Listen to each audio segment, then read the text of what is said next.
Hello，大家好。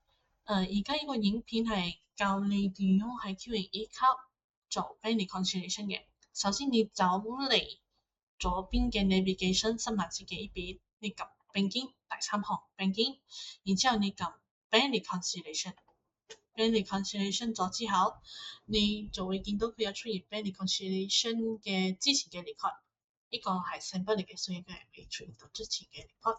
咁你哋嗰邊嘅話可以撳 add 一個新嘅意思，之後佢仲會出現呢個全新嘅 bank reconciliation 嘅畫面俾你哋填嘅。首先我填嘅咧就係你哋嘅 bank account。如果你係得一個 account 嘅話，第一個。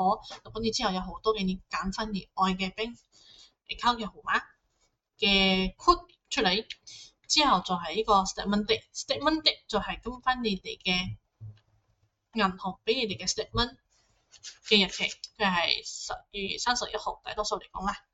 咁你就可以走嚟 statement balance 打statement 入邊嘅總數，之後就係 display start date 嘅話，你就可以揀12月1號2025年到12月31號2025年嘅。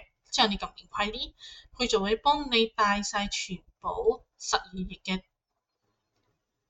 receipt payment voucher 同埋 journal entry 嘅。凡係你哋簽喺 journal ledger 入邊嘅，佢都會帶埋過嚟噶，包括pay bills 同埋 receipt payment OR 全部嘅。之後你就可以對你嘅銀行 statement 同 system 入邊嘅 debit credit 啱冇？啱咗嘅話你就撳啲。如果啲細咗之後，你就可以喺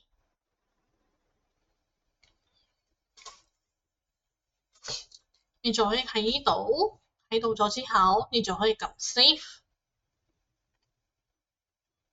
佢就搞掂咗啦。佢 bank account statement success。咁呢幾個係已經 lock 咗嘅，lock 咗之後，你再翻嚟 bank reconciliation，佢呢度就會出現一個全新嘅 bank reconciliation 嘅 record 喺呢邊。